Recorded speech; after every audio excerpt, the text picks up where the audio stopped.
দক্ষিণপাড়া দুর্গোৎসব কমিটির উদ্যোগে দক্ষিণপাড়ার শিশু উদ্যান সংলগ্ন দুর্গাপুজোর উদ্বোধন অনুষ্ঠিত হয়। সেদিন এই পুজো মণ্ডপটির উদ্বোধন করেন বিধায়ক রাজারহাট গোপালপুরের অদিতি মুন্সি ও বোম্বের খ্যাতনামা অভিনেত্রী রাইমা সেন সহ বিশিষ্ট ব্যক্তিবর্গরা। এবার নিয়ে তাদের পুজো 64তম বর্ষে পদার্পণ করল এবং তা জানান দক্ষিণপাড়া দুর্গোৎসব কমিটির সভাপতি রাজীব চৌধুরী। দেবাশিস বাড়ুইয়ের পরিকল্পনায় এবারে তাদের ভাবনা তরঙ্গ। এবারের এই পুজোতে প্যান্ডেল থেকে শুরু করে প্রতিমাতে যারা কাজে সহযোগিতা করেছেন তারা হলেন প্রতিমাতে সৈকত বসু, আলো প্রেমেন্দু বিকাশ চাকি, আবহ দিশারি চক্রবর্তী প্রমুখ। এবারের পুজোতে প্রধান পৃষ্ঠপোষক দক্ষিণ দমদম পৌরসভার পৌর প্রধান কস্তুরী চৌধুরী, প্রধান উপদেষ্টা মেয়র পরিষদ সদস্য দেবরাজ চক্রবর্তী, প্রধান অতিথি সাংসদ সৌগত রায়। সেদিনের প্যান্ডেলটিতে উদ্বোধনের দিন প্রচুর লোকের সমাগম ঘটে। তারই বিস্তারিত দেখতে চোখ রাখুন আমাদের সংবাদ মাধ্যমে। কিন্তু কিছু টিচারিটা দেখতে পাচ্ছি, এসো কিছু চমক আছে। আমি করছি কিন্তু পেছনে আমার লিডার দেবরাজ চক্রবর্তী আর অদিতি মুন্সি আছে, সেই জন্য দেবরাজদা বোধহয় লিডার কম বাড়ির লোক বেশি, মানে আমি যেভাবে দেখি দেবরাজদাকে সেটা বোধহয় বাড়ির লোকটা অনেক বেশি। জিজ্ঞেস করি আমি জানি না, মানে তোমরা ফ্যামিলি ওয়াইজ কি ডিসকাউন্টে সৌন্দর্যটা পাও কি করে? ইনভাইট করার জন্য পুজো তো শুরু হয়ে যাবে মানে কয়েকদিনে, তো নিশ্চয়ই সবাই খুবই এক্সাইটেড। আর আমি খুবই খুশি এখানে এসে এতজনকে অলরেডি দেখে, আর যেন সবার পুজো খুব ভালো করে কাটুক এবার। পুজো মানে কি ধারণা আছে?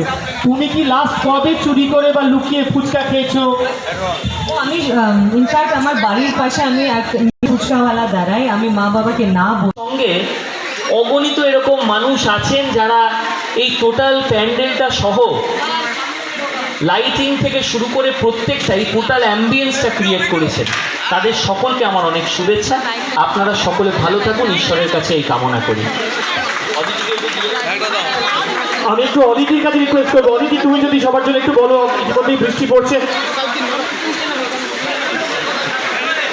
অদিতিকে রিকোয়েস্ট করবো, অদিতি যদি সবার জন্য একটু কিছু বলো। সকলকে শুভ শারদিয়া। আর লাস্টের আমি পুজোতে ছিলাম না, তো আমি খুবই খুশি যে রাজীব চৌধুরী আজকে আমাকে এখানে ইনভাইট করেছে। এর কাজের মাধ্যমে আমি প্যান্ডেলও দেখেছি, মূর্তিটা খুবই সুন্দর।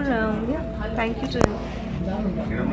আজকে আপনি এখানকার মানুষকে কোনো বার্তা দিতে চান দুর্গাপুজোর মতো, যেখানে অনেকে বলছে যে পুজোতে তারা থাকতে চাইছে না, এখানে এত বড় পুজো এত মানুষ? আমি অনেক শুনেছি যে পুজোতে কেউ এখানে থাকতে চাইছে না, কিন্তু যা জ্যাম আর যা লোকগুলো রাস্তায় সবাই তো বেরিয়ে এসেছে পুজোতে।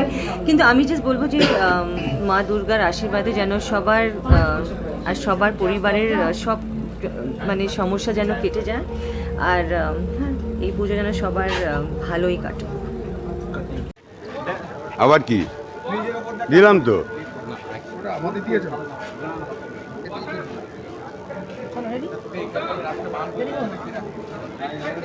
রাজীবদা, বলবো যে 2023-এ পুজো নিয়ে অনেক সংশয় ছিল, কিন্তু আলটিমেট সেই পুজো এসে গেল এবং মানুষের উচ্ছ্বাস রাস্তায় চোখে পড়ার মতো। 2024 বলবো যে রাজীবদা, 2024-এ দাঁড়িয়ে একটা সময় মনে হয়েছিল যে আদৌ দুর্গাপুজো হবে কিনা বা মানুষ বেরোবে কিনা, কিন্তু সেই জায়গা থেকে দেখা গেল যে যখন দুর্গাপুজো এলো মানুষের বাঁধভাঙা উচ্ছ্বাস এবং মানুষ রাস্তায় না। আমি একটা কথা বলছি, কালকে রাত্রে আমি প্রায় 3টে অবধি ছিলাম, আমাদের কাজ চলছিল।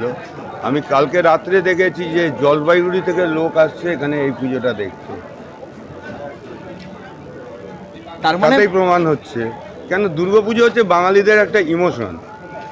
আমরা ছোটোবেলায় 6 মাস আগে থেকে বাবা মাকে বলতাম কটা জামা পাবো, কটা প্যান্ট পাবো, কোন মাসির বাড়ি থেকে কী পাবো, কাউন্ট করতাম।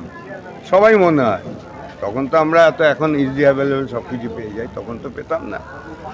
আর দুর্গাপুজো আমাদের সিএম যেভাবে প্রমোট করে ইউনেস্কো অবধি নিয়ে গেছেন, আমি মনে করি আমি সিএমের একজন সৈনিক হিসেবে এবার আরও মানে যেভাবে দ্বিচারিতা চলছে, যেমন আমি একবারও সাপোর্ট করছি না যে আরজি করে কেউই সাপোর্ট করছে, নক্কারজনক ঘটনা, সামাজিক ব্যাধি। এটা সামাজিক ব্যাধি আদিমকালেও ছিল, আগেও ছিল, এখনও হবে, আগামী দিনেও হবে।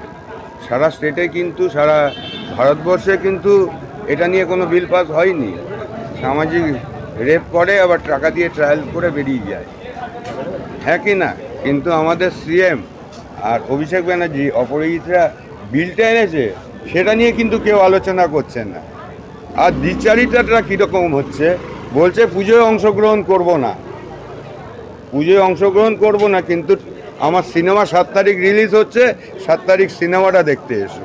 এই দ্বিচারিতাটা আমি ভালো লাগে না। যে বলছে সে আগে আমার সাথেও খুব ভালো রিলেশন, লাস্ট 2 ইয়ার্স সে আমার পুজোতেও এসছে। আর পুজোটা একটা ইন্ডাস্ট্রি, মানে আমার পুজো দিয়েই বলছি 100-150 লোক এপ্রিল মাস থেকে কাজ করছে পুজোর দিকে তাকিয়ে। তাদের পেটটা কে দেবে? আমরা পুজোয় অংশগ্রহণ করব না, পেটটা কে দেবে? পেটটা তাহলে দিক, দেখি কার কত দম আছে, তাই না? আমি খুব সোজা সাপটা কথা বলি। আর সিএমের একজন সৈনিক হিসেবে আমার নেতা অভিষেক ব্যানার্জি, দেবরাজ চক্রবর্তী, অদিতি মুন্সি থেকে পারমিশন নিয়ে আমি আরও জেদ করে আমার সাধ্যের বাইরে গিয়ে পুজোটাকে এবছর আরও বড় করেছি। বলবো দুর্গাপুজো হলেই একটা কথা সবার মাথায় আসে, উত্তর বনাম দক্ষিণের লড়াই হয়। সেই জায়গা থেকে দাঁড়িয়ে এবার যে তোমার পুজোটা অন্য পুজোকে অনেক জায়গা দিয়ে ছাপিয়ে গেছে, তার কারণ অনবদ্য লাইট সজ্জা, অনবদ্য প্যান্ডেলের মধ্যে কি বার্তা দিতে চাইছো সাধারণ মানুষকে? না, এই কন্ট্রোভার্সির মধ্যে যাব না। আমি আমার কাজ করি, দর্শক বলবে উত্তর ভার্সেস দক্ষিণ, না দক্ষিণ ভার্সেস উত্তর, পূর্ব না পশ্চিম, সেটা দর্শকই জনার্দন, দর্শক সেটা প্রমাণ করবে।